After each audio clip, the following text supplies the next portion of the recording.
Para analizar la decisión de la Corte Constitucional hemos invitado al doctor Hernando Herrera Mercado, director de la Corporación Excelencia de la Justicia. Doctor Hernando Herrera, buenas noches. ¿Usted cómo interpreta la decisión de la Corte? Buenas noches, Jorge Alfredo. Buenas noches, Malú. Pues quiero decirles lo siguiente. La defensa del doctor André Felipe Arias debe sentir un sabor agridulce, porque si bien es cierto, la Corte Constitucional le concedió parte de sus pretensiones, esto es, lo que tiene que ver con la revisión de su sentencia, la Corte Constitucional también dejó, como ellos lo pedían, de admitir la libertad automática del exministro Arias, y también desde otro punto de vista muy importante, la Corte Constitucional negó que fuera otra instancia distinta a la Corte Suprema de Justicia la que debiera revisar esa condena anteriormente expuesta por esa corporación. Doctor Herrera, expertos dicen que esto podría abrir un boquete para que otros condenados por casos como corrupción, parapolítica, el proceso 8000, entre otros, pidan revisión. ¿Usted cree que esto puede pasar? Pues Malú, la Corte Constitucional señaló que tendrá que mirar caso por caso, es decir, esto no servirá de precedente para que eventualmente se puedan revisar otras condenas. Dentro de ese listado que nosotros en la Corporación Excelencia hemos hecho, están personas como por ejemplo Iván Moreno, como Gidis Medina, como Javier Cáceres Leal, como Miguel Maza Márquez.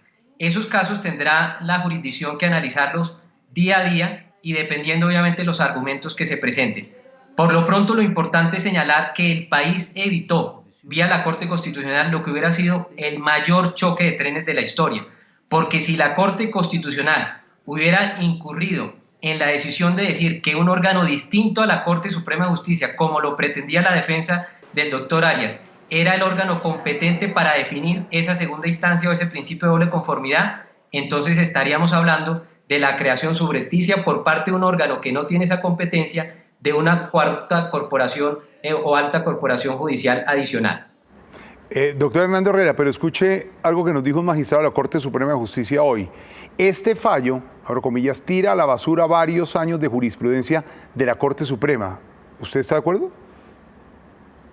Pues Jorge Alfredo, es una apreciación que yo entiendo de los magistrados de la Corte Suprema de Justicia, porque esto es como si un compañero de curso a uno le dijera que la tarea le queda mal hecha, y eso es una realidad, pero además yo quisiera llamar la atención la forma como desafortunadamente la Corte Suprema de Justicia ha venido perdiendo competencia integral. La semana pasada, y nos referimos gracias a la amabilidad de ustedes, al caso del tema del conocimiento de la JEP del denominado cartel de la toga, y hoy esta decisión de la Corte Constitucional. Entonces uno entiende ese malestar y esa perturbación que pueda tener la Corte Suprema de Justicia. Por eso es nuestro propósito, y les aprovecho para decirles esta exclusiva, juntar a los magistrados de las altas cortes, del Consejo de Estado, de la Corte Suprema, de la Corte Constitucional y de la JEP para precisamente trazar unos linderos claros de competencia. Doctor Herrera, por otro lado, nadie duda del derecho que tienen todos los colombianos de que las condenas en su contra sean revisadas. Pero lo que muchos colombianos no entienden es que un fallo de semejante trascendencia sea retroactivo, como pasa con el exministro Arias. Bueno, Malu, hay un principio fundamental en materia de derecho penal y es la retroactividad. Es decir, puede ser que aquella ley que resulte favorable pueda aplicarse hacia atrás en el tiempo.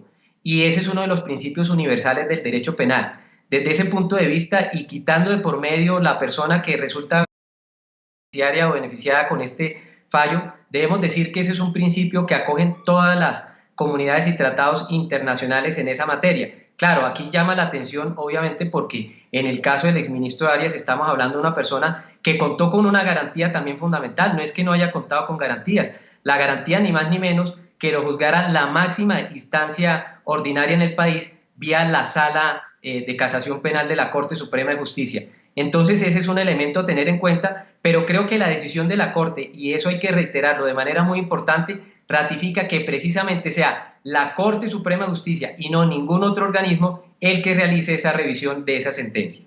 Doctor Hernando Herrera, muchas gracias por haber estado en Noticias Caracol. Sabor agridulce, dice el doctor Herrera, debe tener la defensa del exministro. Gracias, doctor Hernando Herrera. Con mucho gusto, un abrazo para ustedes y toda la audiencia. Gracias, señor.